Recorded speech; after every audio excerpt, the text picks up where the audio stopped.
at a constant temperature and for a fixed amount of gas.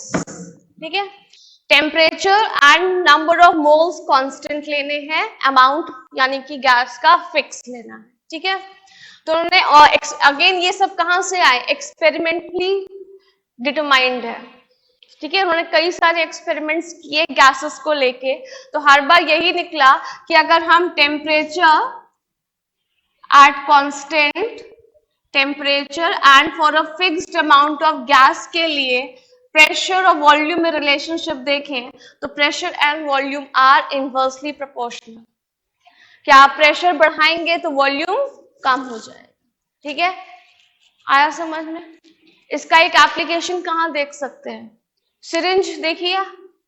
ठीक है, खाली उसमें कुछ मेडिसिन या कोई लिक्विड नहीं फिल्ड है, खाली मतलब फिर गैस होगी उसके अंदर.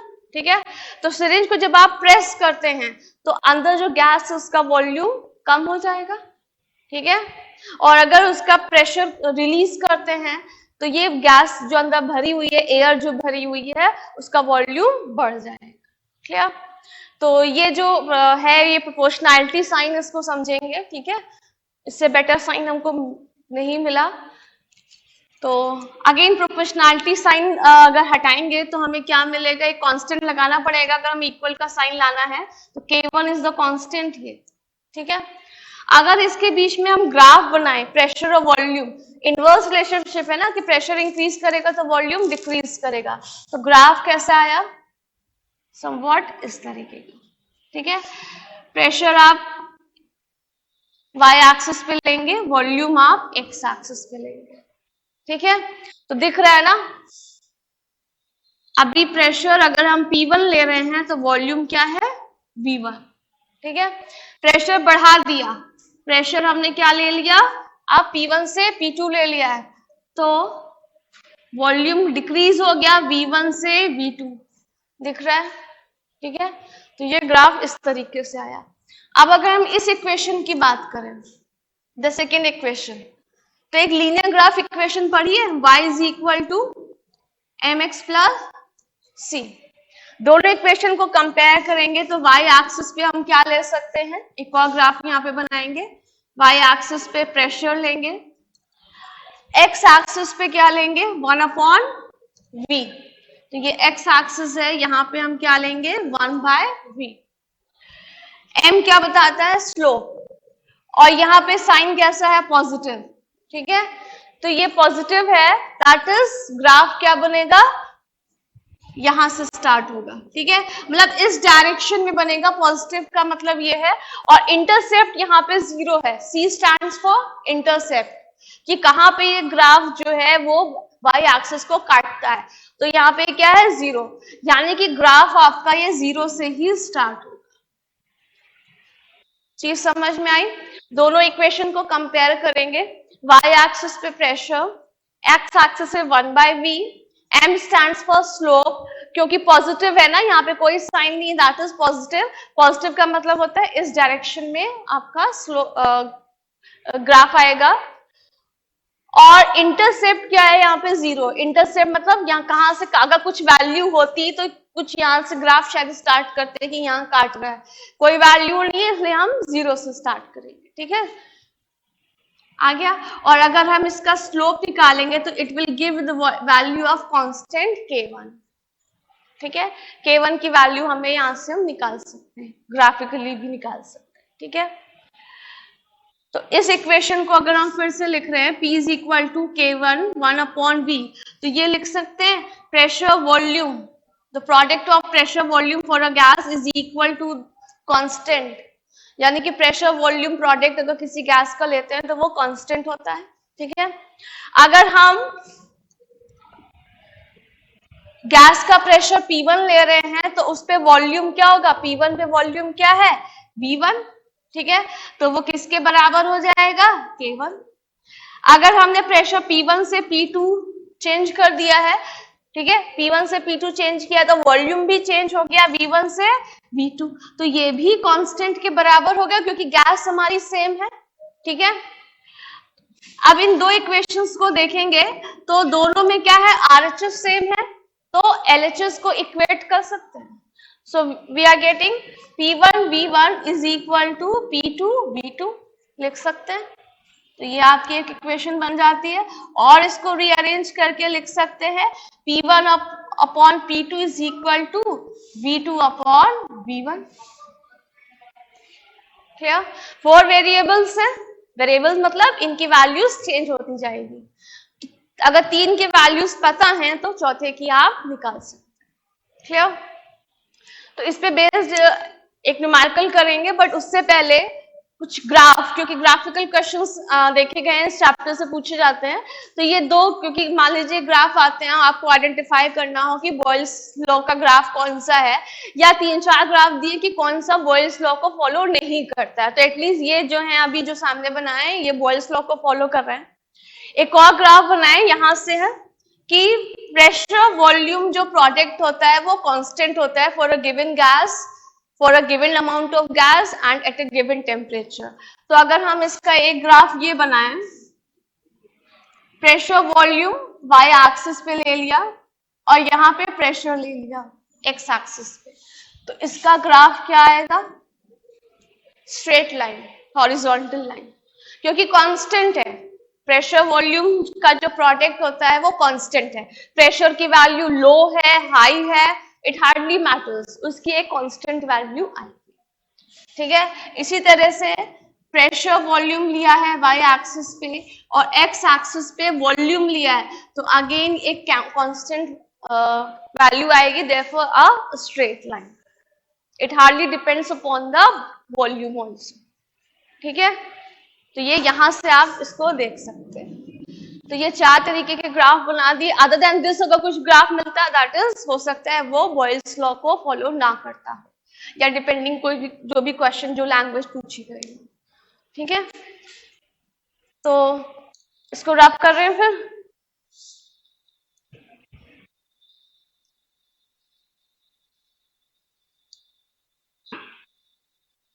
तो क्वेश्चन एक करेंगे। ठीक है?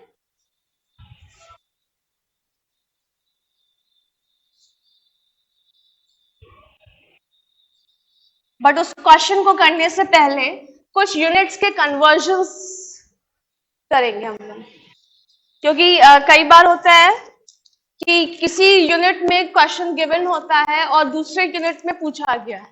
ठीक है? तो यूनिट कन्वर्जन, तो यूनिट्स हेडिंग डाल सकते हैं, साइड हेडिंग। प्रेशर के लिए क्या होता है? 1 atmosphere it is equal to 760 mmHg and it is also equal to 76 centimeter Hg. It is also equal to 1 bar, also equal to 760 torr, also equals to 10 raised to power 5 Pascal, and it is also equal to 14.7 psi psi. Clear? इस तरह से कि atmosphere में दिया है, बार में पूछा है तो चलिए सेम है, या mmHg में पूछा है, पास्कल में पूछा है, टॉर में पूछा है। ठीक है? तो इस तरीके से कन्वर्जन। टेम्परेचर के लिए तो बहुत आसान है, डिग्री सेंटीग्रेड में दिया होता है तो उसको स्टैंडर्ड स्केल क्या है? केल्विन, तो +273 करेंगे। ठीक है? 0.15 छोड़ सकते हैं, अप्रॉक्स ले सकते हैं, तो आपका जो भी टेम्परेचर है वो केल्विन में चेंज हो जाएगा। वॉल्यूम के लिए बात करें तो पता है 1 लीटर जो है 1000 ml के बराबर होता है। ठीक है? ml के ये या cc सेंटीमीटर क्यूब, या 1/1000 मीटर क्यूब, या 1 डेसीमीटर क्यूब। ठीक है? इस तरीके से ये है। अब देखते हैं कुछ एक क्वेश्चन करके देखते हैं न्यूमेरिकल।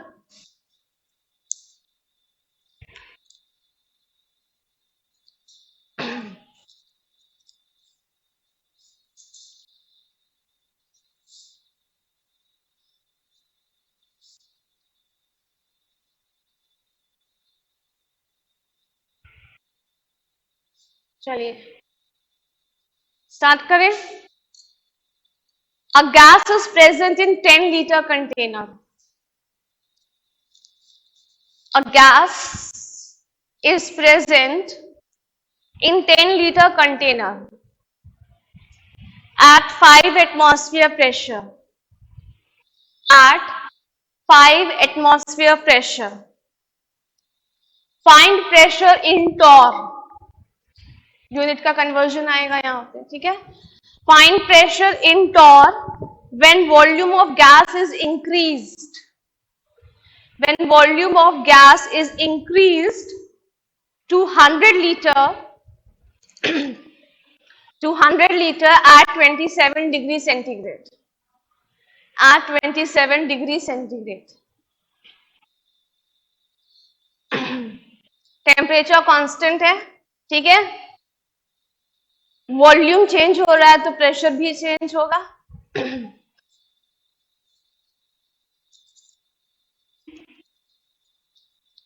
करेंगे.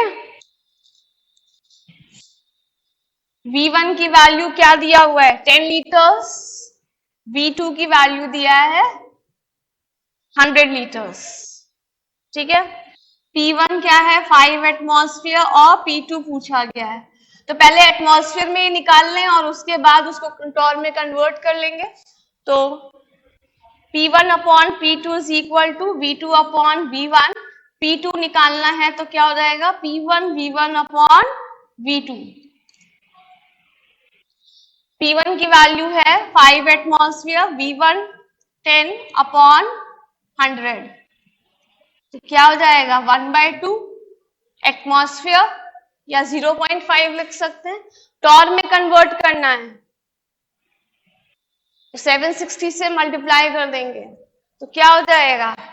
P2 is equal to 1/2 into 760. तो आंसर क्या आ जाएगा? 380. 380 टॉर. ये आपका आंसर. क्लियर? चलिए एक क्वेश्चन और देखते हैं. ये लास्ट ईयर पूछा गया 2020 में. A spherical balloon of radius 3 centimeter. अभी ये करना है, टाइम चाहिए इसको. क्या हो गया है? हो गया ना. चल बता देंगे कि a spherical balloon of radius 3 centimeter containing helium gas has a pressure of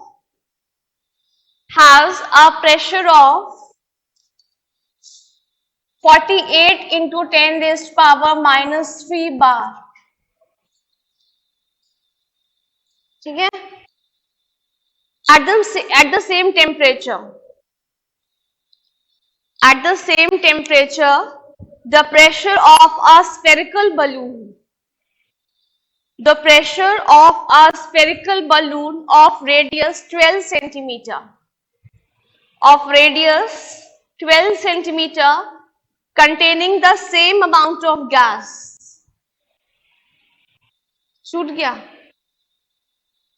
पूरा फिर से बोल रहे हैं. A spherical balloon of radius 3 centimeter containing helium gas has a pressure of 48 into 10 raised to power minus 3 bar. At the same temperature, the pressure of a spherical balloon of radius 12 centimeter containing the same amount of gas will be, उन्होंने dash करके छोड़ा है, dash into 10 raised to power minus 6 बार. ठीक है. तो ये आपको answer निकालना है. ऑप्शंस नहीं दिए हुए थे, ठीक है, ऐसे ही दिया हुआ था.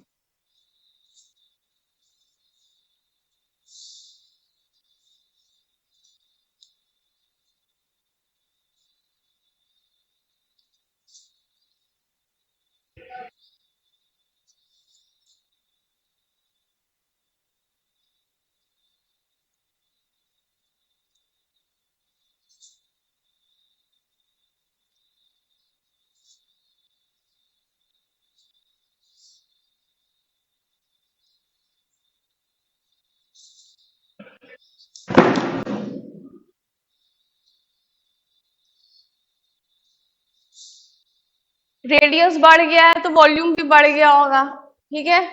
यानी कि प्रेशर वॉल्यूम रिलेशनशिप है, यहाँ पे बॉयल्स लॉ ही लगना है। अभी तो सिर्फ बॉयल्स लॉ डिस्कस किया, उसके बाद क्वेश्चन दे रहे हैं तो पता है कि बॉयल्स लॉ पे ही क्वेश्चन है। हाँ, 750 इंटू 10⁻⁻⁶ बार, वो तो दिया ही है। बाकी स्टूडेंट्स, ये P1 तो यहाँ पे दिया ही हुआ है, ये P1 हो गया, ठीक है। P2 निकालना है।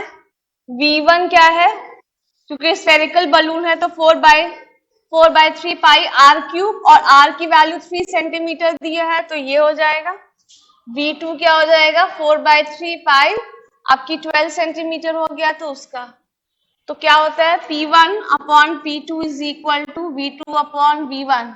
P2 निकालना है तो P1 V1 upon V2। Pressure P1 क्या है, 48 इंटू 10⁻⁻3, वॉल्यूम 4/3 पाई, ठीक है, 3 का क्यूब अपॉन V2 रखना है, V2 इज 4/3 पाई 12 का क्यूब, तो 4/3 और पाई कैंसिल हो जाएगा, ठीक है। इसको भी चाहे इस तरह से सिंप्लीफाई कर सकते हैं, 12 को 3 टाइम्स लिख लीजिए, और यहाँ पे 3 को भी 3 टाइम्स लिख सकते हैं, तो 3 4 ज़ा 12, 3 4 ज़ा 12, 3 4 ज़ा, यानी कि 4 का क्यूब बचा 64। क्या हो जाएगा, 48 इंटू 10⁻⁻³ अपॉन 64। अब तो सॉल्व हो जाएगा, लेकिन 10⁻³ नहीं, उन्होंने दिया हुआ है 10⁻⁻6 में ही रिपोर्ट करना है।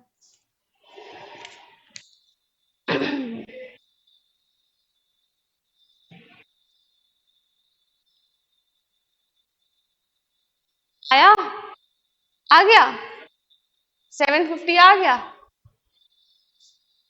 अभी कुछ बच्चे कर रहे हैं।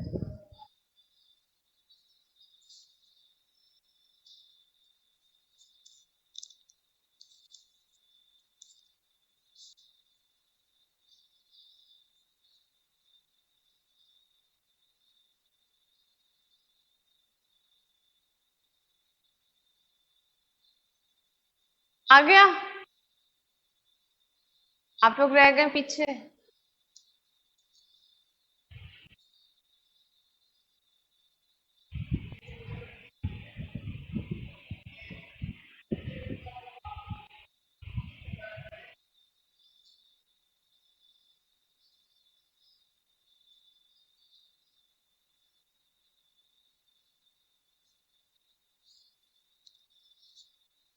-7.5 आ रहा है इंटू 10⁻⁻⁻4, -6 में रिपोर्ट करना है तो डेसिमल को 2 प्लेसेस राइट में शिफ्ट करना पड़ेगा, तो 10⁻⁻6 बार, ये आपका आंसर आ रहा है, ठीक है।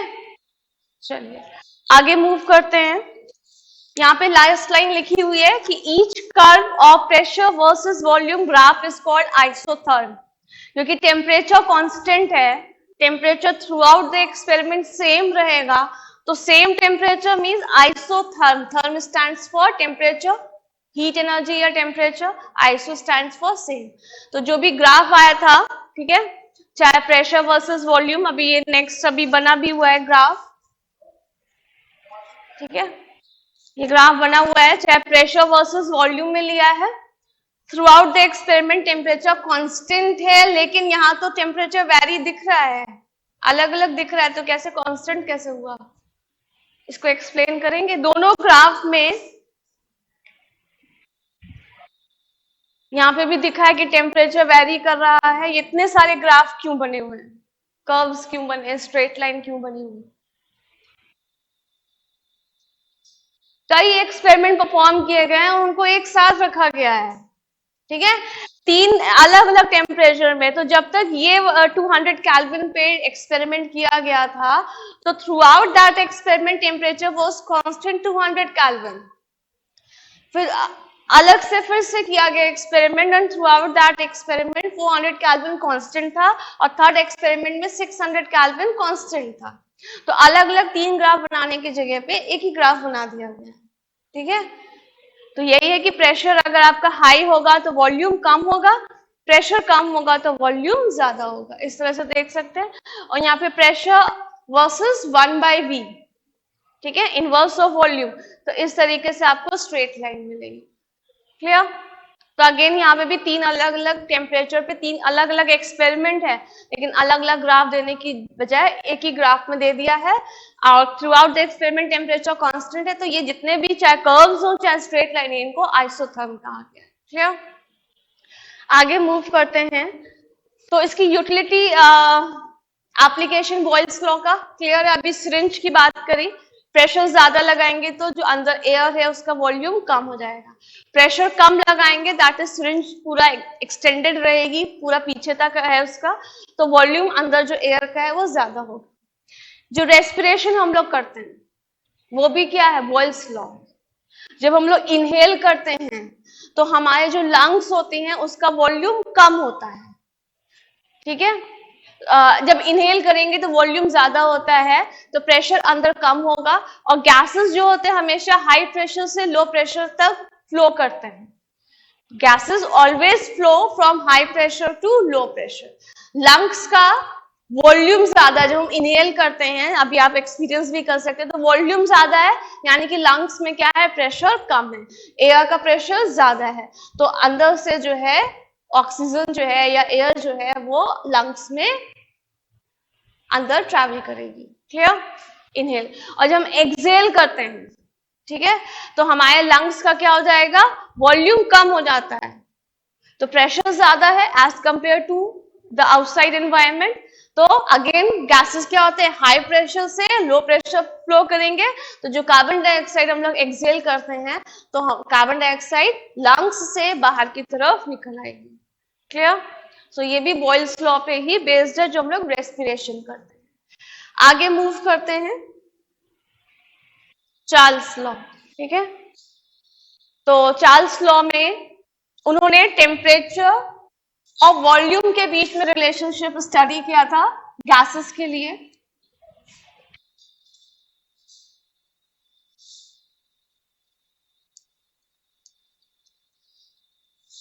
और इसका एप्लीकेशन हॉट एयर बलून पे ही वो स्टडी कर रहे थे, एक्सपेरिमेंट्स कर रहे थे। ठीक है,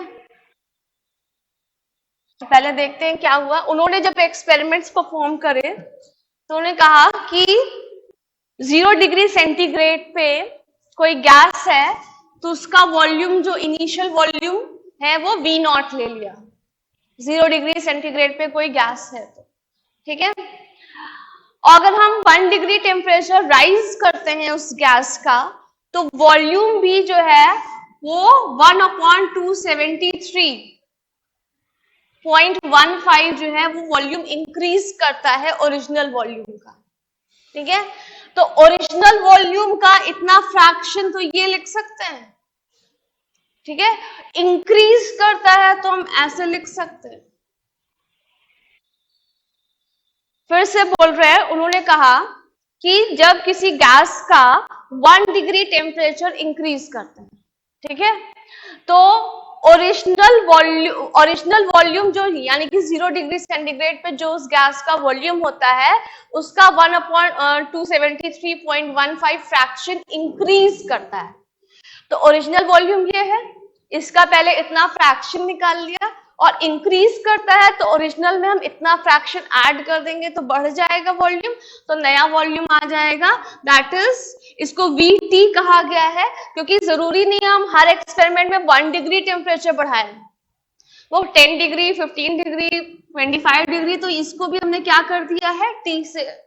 अगर 1 डिग्री बढ़ाने पे इतना बढ़ता है तो 10 डिग्री बढ़ाने पे क्या होगा, इंटू 10 ही तो करेंगे, तो इंटू T, यानी T से मल्टीप्लाई कर दिया है। तो जो भी वॉल्यूम में इंक्रीज हो रहा है, नया वॉल्यूम क्या हो जाएगा, Vt, that at given temperature T पे वॉल्यूम जो गैस का है वो ये हो जाए। क्लियर? यहां से अगर हम इस एक्सप्रेशन से V नॉट कॉमन ले लें, ठीक है, तो क्या बचेगा 1, और यहां पे क्या बचेगा T अपॉन 273.15, ठीक है। एलसीएम यहां पे ले लें तो 273.15, 273.15 प्लस T ये आता है, ठीक है। यहां से एक नए स्केल को डिफाइन करते हैं जिसको हम केल्विन स्केल, एब्सोल्यूट स्केल बोलते हैं। दैट इज कोई भी T डिग्री सेंटीग्रेड टेम्परेचर है उसमें 273.15 ऐड करेंगे तो केल्विन में टेम्परेचर चेंज होता है, ठीक है। तो अब इसको हम कैसे लिख सकते हैं, Vt is equal to V naught, ये लिख सकते हैं। केल्विन में चेंज हो रहा है तो कैपिटल T से उसको हम रिप्रेजेंट कर रहे हैं, और इसको क्या हो जाएगा T not. Clear?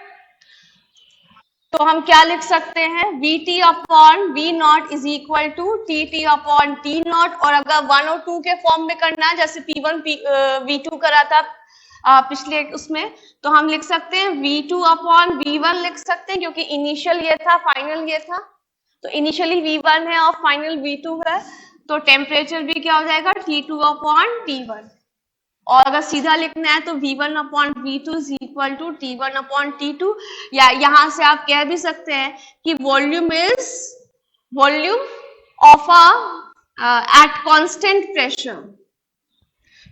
pressure and for a fixed amount of gas, volume is directly proportional to absolute temperature, that is Kelvin में रिपोर्ट करेंगे। क्लियर? और अगर प्रेशर कांस्टेंट है तो जो भी कर्व्स आएंगे या स्ट्रेट लाइन आ रही है तो उसे हम क्या कहेंगे, आइसोबार, क्योंकि प्रेशर कांस्टेंट है। क्लियर? तो जरा ग्राफ बना लें, ठीक है, ये चीज समझ में आ गई इधर, ठीक, ये पोर्शन रब कर रहे हैं।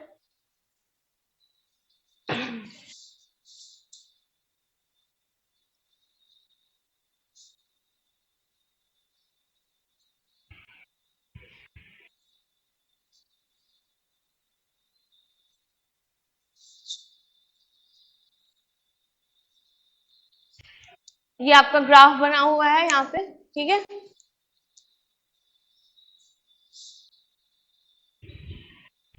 वॉल्यूम आपका वाई एक्सिस पे लिया हुआ है, और टेम्परेचर जो है डिग्री सेंटीग्रेड में यहाँ पे एक्स एक्सिस पे लिया गया है, ठीक है। तो यहाँ पे देखा गया है कि ये 0 है, फिर 100 डिग्री सेंटीग्रेड, 200 समथिंग, तो यहाँ पे -100, -200 डिग्री सेंटीग्रेड, -300, और यहाँ पे कहीं पे आएगा जो हम यहाँ पे लिख रहे हैं -273.15, ठीक है, डिग्री सेंटीग्रेड। तो देखा गया जो है गैसेस का, जो यहाँ पे आप लिख भी सकते हैं जो इससे पहले वाले में करा था कि प्रोपोर्शनैलिटी साइन हटाना हो तो कोई कांस्टेंट चाहिए, ठीक है, इक्वल का साइन लगाना है प्रोपोर्शनैलिटी साइन हटा के, तो y is equal to mx plus c, y axis पे क्या लेंगे, वॉल्यूम, ठीक है, x एक्सिस पे क्या लेंगे, टेम्परेचर, ठीक है। स्लोप आपका पॉजिटिव है तो यानी कि जो ग्राफ है वो कुछ इस तरीके से आएगा, इंटरसेप्ट 0 है, ठीक है। तो देखा गया कि ये जितना भी आपने कई ग्राफ देखे, अलग अलग प्रेशर पे कई ग्राफ है, दैट इज अलग अलग एक्सपेरिमेंट परफॉर्म किए गए, लेकिन सभी गैसेस जो होते हैं, ये उतना सही देखते हैं, पहले इधर से बनाते हैं, ठीक है, इस तरीके से ग्राफ आया है। अच्छा, ये डॉटेड क्यों करा गया है, क्योंकि एट अ गिवन टेम्परेचर जो भी गैस का वॉल्यूम है, टेम्परेचर जो है और लो डाउन करते रहेंगे, टेम्परेचर कम करते जाएंगे तो गैस लिक्विफाई कर जाती है, ठीक है। गैसेस को लिक्विफाई करने के लिए 2 कंडीशंस जरूरी होती हैं, टू लिक्विफाई अ गैस, ठीक है, पहले तो आपको लो टेम्परेचर प्रोवाइड करना है, ठंडा करना है भाई, गैस को लिक्विफाई करना है। दूसरा है गैस को कंप्रेस भी करना है। ये दो कंडीशंस जरूरी हैं। आप सिर्फ गैस को कंप्रेस करते जा रहे हैं और कहेंगे कि गैस लिक्विफाई कर जाए, नहीं होगी अनलेस अनटिल आप टेम्परेचर कम नहीं करेंगे। ठीक है, या आप सिर्फ टेम्परेचर कम करते जा रहे हैं, गैस को कंप्रेस नहीं कर रहे हैं, तभी भी गैस लिक्विफाई नहीं करेंगे। Both the factors are required. तो यहां भी क्या हो रहा है, टेम्परेचर कम होता जा रहा है, गैस का वॉल्यूम भी कम हो रहा है, यानी कि गैस कहीं ना कहीं कंप्रेस भी हो रही है। तो प्रैक्टिकली जब आप देखेंगे तो किसी एक पॉइंट, यहां तक भाई एक मिनिमम पॉइंट होगा कि बस वहीं तक आप प्रैक्टिकली वैल्यूज ले सकते हैं, उसके बाद वैल्यूज नहीं ले सकते हैं, क्योंकि गैस यहाँ पे लिक्विफाई कर जाती है, लिक्विड बन गई, और लिक्विड पे चार्ल्स लॉ नहीं लगता है। ठीक है, तो प्रैक्टिकली सिर्फ हम लोग यहां तक ही कर पाएंगे, बट ऑन पेपर तो कर सकते हैं ना, ग्राफ को एक्स्ट्रा प्लॉट कर सकते हैं कि अगर ये गैस यहां पर होती तो ये जीरो वॉल्यूम किस टेम्परेचर पे ऑक्युपाई करती, अगर होती तो। ठीक है, सो इट इज देखा गया कि यहाँ पे -273.15 डिग्री सेंटीग्रेड पे गैसेस अगर होती तो जीरो वॉल्यूम ऑक्युपाई करती, बट नहीं, प्रैक्टिकली सिर्फ यहीं तक। क्यों? क्योंकि gases much higher than this temperature gas liquefy कर जाती है। तो प्रैक्टिकली ये आप नहीं देख सकते हैं, ये ग्राफ को एक्स्ट्रा प्लॉट करके ही देख सकते हैं। ठीक है, so this temperature is the hypothetical और इमेजिनरी टेम्परेचर, क्योंकि प्रैक्टिकली तो हम नहीं कर सकते ना, तो ये हाइपोथेटिकल टेम्परेचर हो गया, इमेजिनरी टेम्परेचर हो गया, at which the gas tends to occupy zero volume, और इसी को कहा गया एब्सोल्यूट टेम्परेचर। एब्सोल्यूट टेम्परेचर या एब्सोल्यूट जीरो। तो one line definition, what do you mean by absolute zero? What do you mean by absolute zero? चाहे तो heading डाल के डेफिनेशन लिख लीजिएगा। इट इज द इमेजिनरी और hypothetical temperature. It is the imaginary और hypothetical temperature at which gases tends to occupy zero volume. Clear? तो ये वैल्यू क्या हो गई, -273.15 डिग्री सेंटीग्रेड। अभी जो यहाँ पे हमने वो लिखा था कि Vt is equal to V0 273.15 plus T upon 273.15, यही लिखा था। अलग अलग क्लियर हो रहा है? अगर इस T पे हम -273 यानी कि एब्सोल्यूट जीरो की वैल्यू रखेंगे तो ये जीरो हो जाएगा, तो वॉल्यूम जीरो आ जाएगा। यही डेफिनेशन लिखी है आपने। चीज समझ में आई यहाँ पे कि बहुत कंजेस्टेड हो रहा है? आ गया समझ में? फिर से लिख रहे हैं।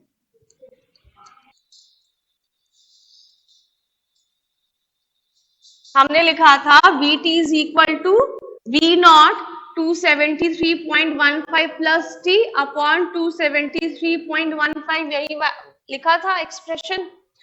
T की वैल्यू अगर हम ये जो लिखा था -273.15 डिग्री सेंटीग्रेड, जिसको हम एब्सोल्यूट जीरो कह रहे हैं, और डेफिनेशन में क्या कह रहे हैं, ये वो टेम्परेचर है जहां पे gases tends to occupy zero volume.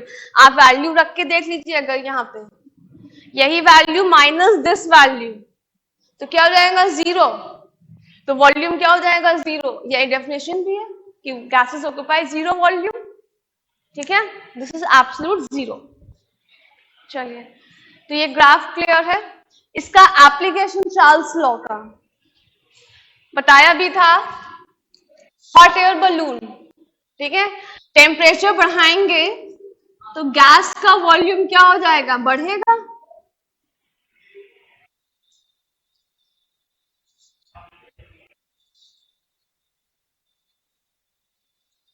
ठीक है,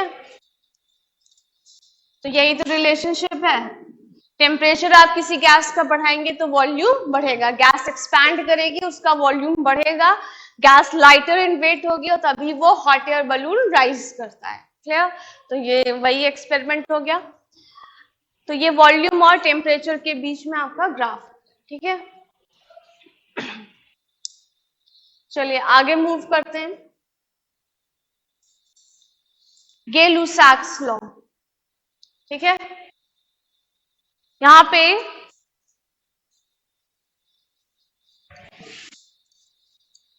प्रेशर एंड टेम्परेचर के बीच में रिलेशनशिप देखा गया है eight constant volume and for a fixed amount of gas.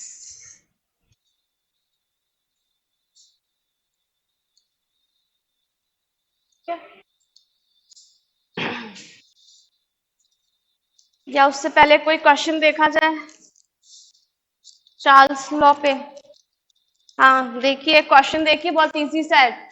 Charles law पे पहले ही बता दिया चार्ल्स लॉ पे है, हाँ बट एग्जाम में ऐसे नहीं आएगा ना, एग्जाम में तो खुद से देखना पड़ेगा कि कौन सा लॉ लग रहा है। A sample of gas has a volume, a sample of gas has a volume 0.4 litre, 0.4 litre. क्या चीज? अच्छा, a sample of gas has a volume 0.4 liter, that is a V1 की वैल्यू हो गई, at 1 atmosphere pressure and 0 degree centigrade, at 1 atmosphere pressure and 0 degree centigrade temperature. Find volume at 273 degree centigrade. Find volume at 273 degree centigrade when pressure is kept constant. When pressure is kept constant, 0.8. These many हाथी और घोड़े, ये क्या है? 0 litre. चलिए बाकी सबका unit पूछने का तरीका है ना? These many हाथी और घोड़े, बाकी सब देख लें। आ गया? गुड। गर्ल्स जल्दी निकालिए।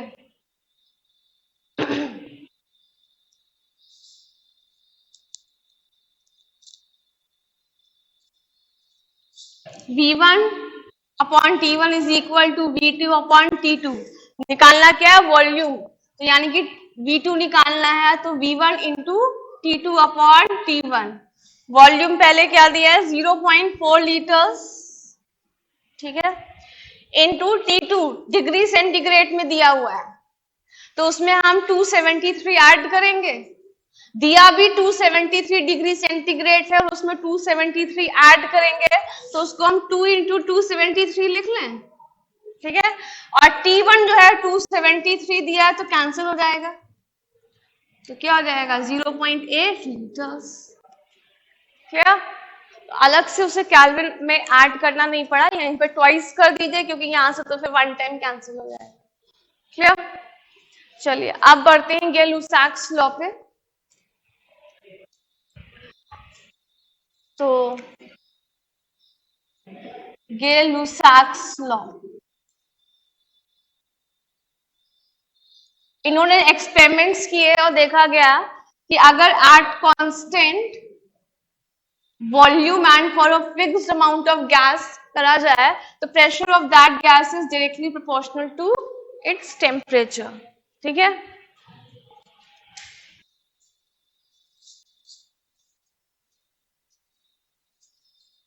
Clear?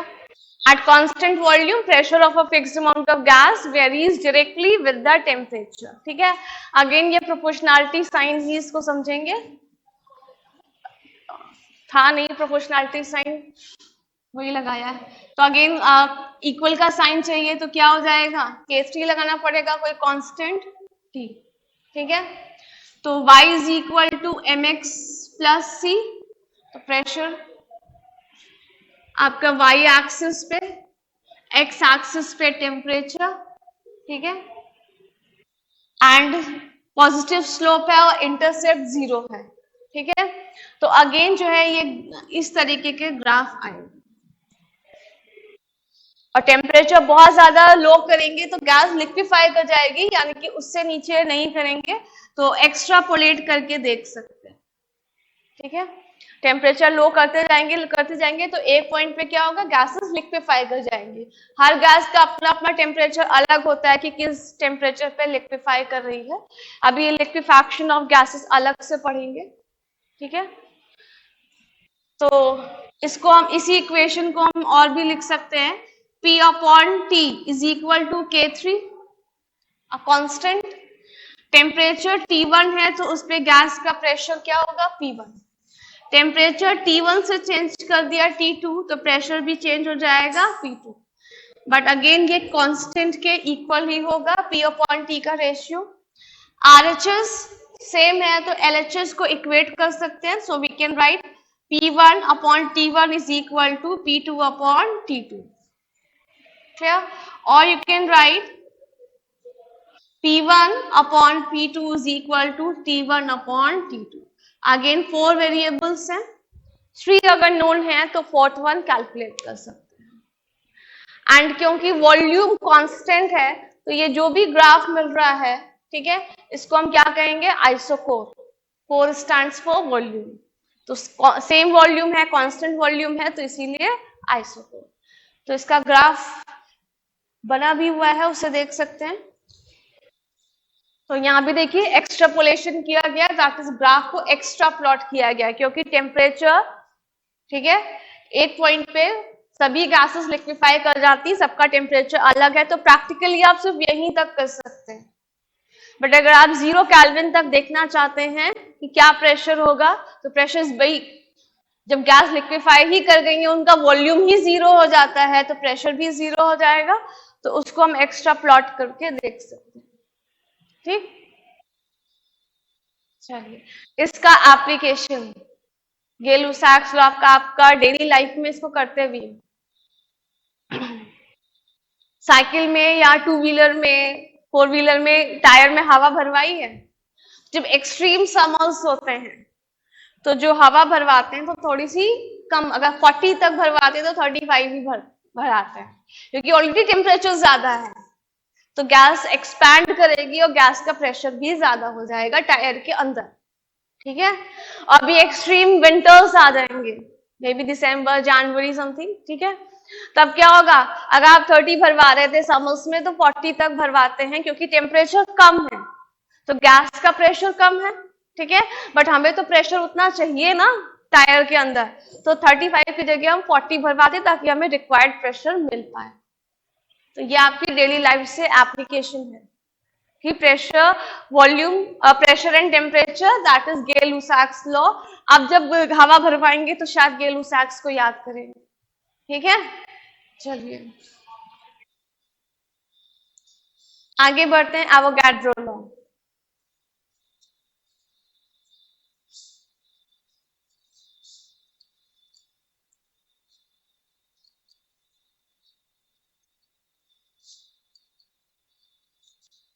कुछ नोट करना है, रुकना है तो बता दीजिएगा, ठीक है।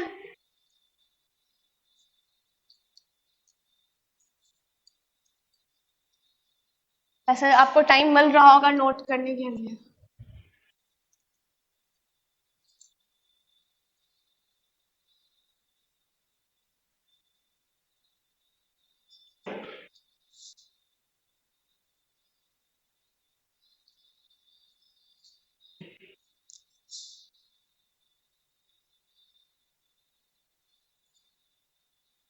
एवोगैड्रोस लॉ, अगेन इन्होंने भी कई सारे एक्सपेरिमेंट किए गैसेस पे, तो देखा at same temperature and pressure equal volume of gases contains equal number of molecules।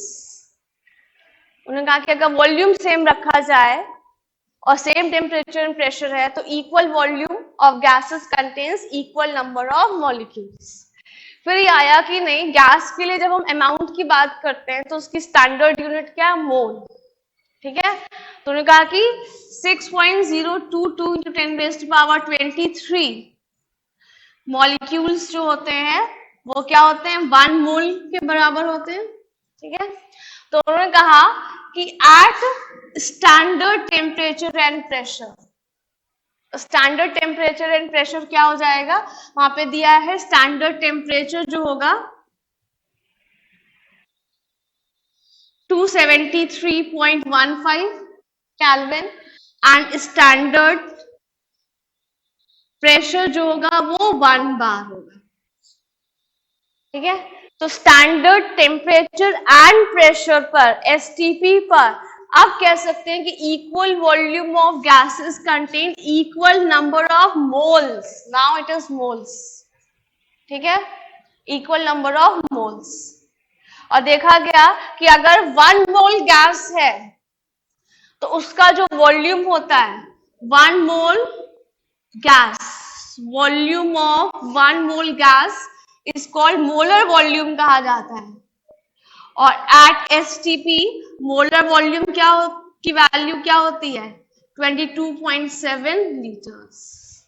ठीक है, तो अगर नंबर ऑफ मोल्स सेम है तो वॉल्यूम भी सेम आएगा, ये भी कह सकते हैं, या वॉल्यूम सेम है तो नंबर ऑफ मोल्स सेम है।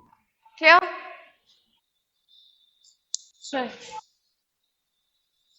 हाँ हाँ, किसी बुक में 22.4 दिया है और किसी में 22.7 दिया है। ठीक है, तो इसीलिए हमने फिर ये लिखा हुआ है जो एनसीईआरटी में गिवन है।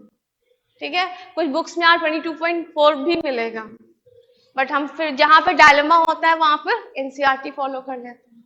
ठीक है, चलिए यहां भी आप इस एक्सप्रेशन से क्या निकाल सकते हैं, ये है, अब क्या हो गया, नंबर ऑफ मोल्स की बात हो रही है मॉलिक्यूल्स में, क्योंकि स्टैंडर्ड यूनिट ले रहे हैं। कांस्टेंट क्या आ जाएगा, K4। ठीक है, वही चीज है, y is equal to mx plus C, तो y एक्सिस पे वॉल्यूम रहेगा, x एक्सिस पे नंबर ऑफ मोल्स, तो स्ट्रेट लाइन ग्राफ आएगा और इंटरसेप्ट 0 है तो इस तरीके का ग्राफ आएगा। क्लियर?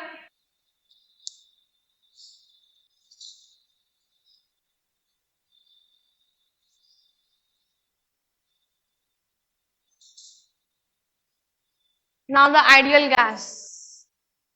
ठीक है, तो आइडियल गैसेस कौन सी होती हैं भाई, जो अभी तक लॉज बनाए गए थे, एक्सपेरिमेंट्स करे गए गैसेस के ऊपर, तो कुछ लॉज बनाए गए और जो गैसेस उन लॉज को फॉलो कर रही हैं they are ideal gas, just like you people. Students होते हैं, स्टूडेंट्स के लिए स्कूल में लॉज बनाए जाते हैं कि टाइम से आना है, सारा होमवर्क कंप्लीट करना है, सारे क्लासेस अटेंड करने हैं, प्रॉपर यूनिफॉर्म में आना है, रेगुलर आना है, एक भी दिन छुट्टी नहीं करना है। बट ऐसा पॉसिबल है क्या प्रैक्टिकली? नहीं भाई, कभी तो होता है कि बहुत कस के बारिश हो रही है, कभी तो होता है कि खुद की तबीयत नहीं सही है, तो एक दिन तो बच्चा छुट्टी मारेगा। ठीक है, कभी तो होता है कि आज नहीं पढ़ पाए फॉर सम और द अदर रीजंस, एकदम जो है कि ब्लैकआउट ही हो जाए, इलेक्ट्रिसिटी चली गई है आपके एरिया की, ट्रांसफार्मर ही गया, तो अब जब लाइट नहीं है तो कैसे पढ़ेंगे?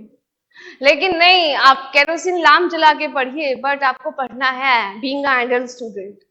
बट कभी कभी तो डेविएशंस होते हैं ना आइडियल बिहेवियर से, तो again this is a hypothetical, कोई भी एक्चुअल में आइडियल गैस नहीं होती है, नियरली टू आइडियल होती है, या कुछ टेम्परेचर एंड प्रेशर्स पे तो सभी गैसेस थोड़ा बहुत आइडियली बिहेव कर लेंगी, but not at all temperature and pressures. ठीक है, तो आइडियल गैस क्या हुई, जो फॉलो करती है Boyle's law, Charles law and Avogadro law over the entire range of temperature and pressure, कि आप कुछ भी टेम्परेचर लगाइए, कुछ भी प्रेशर लगाइए, सभी कंडीशंस पे वो बॉयल्स लॉ फॉलो कर रही है, चार्ल्स लॉ फॉलो कर रही है एंड एवोगाड्रो लॉ फॉलो कर रही है। Such gases are called ideal gases, but actually में कोई आइडियल गैस नहीं होती है। ठीक है, तो इसको भी जरा डिराइव कर लें।